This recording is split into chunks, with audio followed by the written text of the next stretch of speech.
What's the difference between Batman and a thief? Hey, Batman can go into the store without Robin. that's not funny.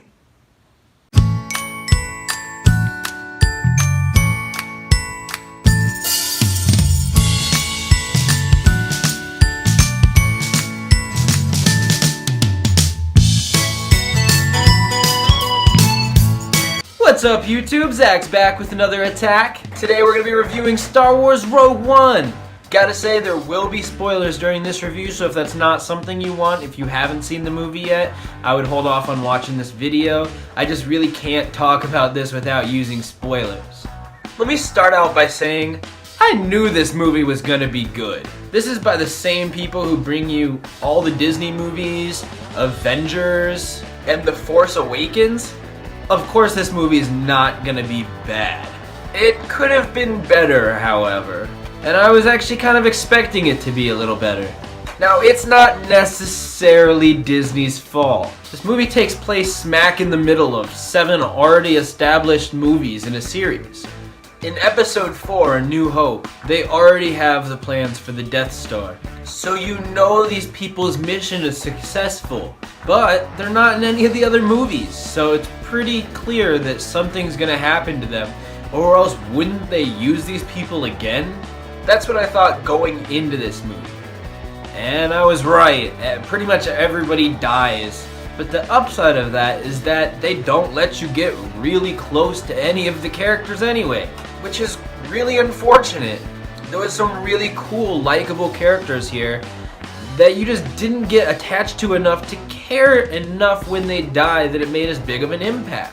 Light spoilers here on Star Wars Episode 7 real quick. When Han Solo dies, it has a huge gravitas. That's because he's a very well-established character. You care about him, you're invested in him.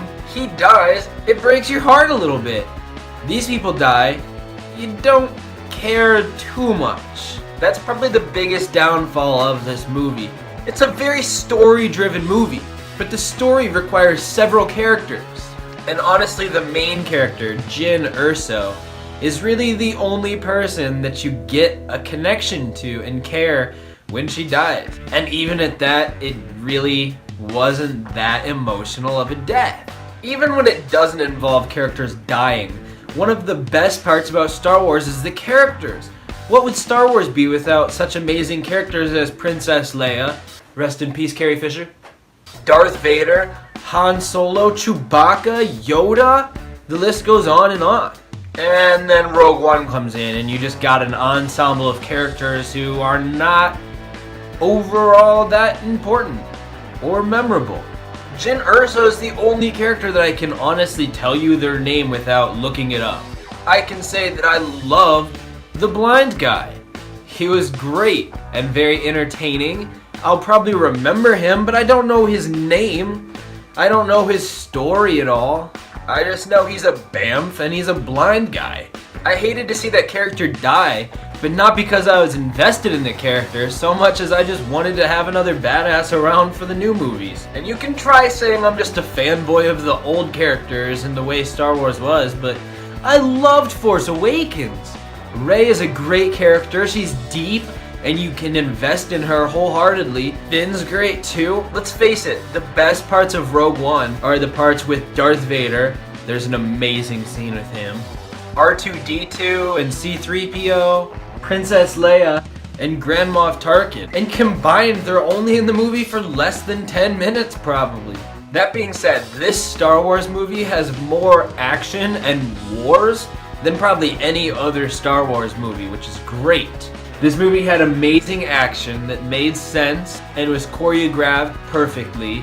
Grand Moff Tarkin and Princess Leia were 100% CGI and they looked great. They flowed seamlessly with the rest of the characters who were not CGI. The scene on the beach was great with the AT-ATs. They looked amazing, looked realistic. The settings in general of this movie were great. They took you to new and interesting planets, and it answered any questions or filled in any plot holes from Star Wars Episode 4 that you may have been wondering. Frankly, I think just the fact that this is a Star Wars movie really puts this movie on a pedestal. For that reason, I gotta give this movie a 7.5 out of 10. It is a good movie, don't get me wrong. I will buy it on Blu-ray and I'll watch it again for sure. But for now, just because it didn't live up to my expectations quite as much as I wish it would have, and it doesn't quite live up to the other movies, I gotta give it a 7.5 out of 10. Just the prospect of this movie, however, really gets me excited, and I hope they make the Obi-Wan Kenobi solo movie that they were talking about at one point. All in all, this movie is good, definitely worth seeing. Just go in with your expectations set lower than the original trilogy. And I like the prequels, so if you don't want to listen to me, then throw it out the window. But anyway, I'm Zach. Thanks for watching. If you dislike, hit the dislike button. If you like it, hit the like button. Leave a comment below, hit subscribe. I post videos Monday through Friday, and that's not changing anytime soon. So for now, I'll see you in the future.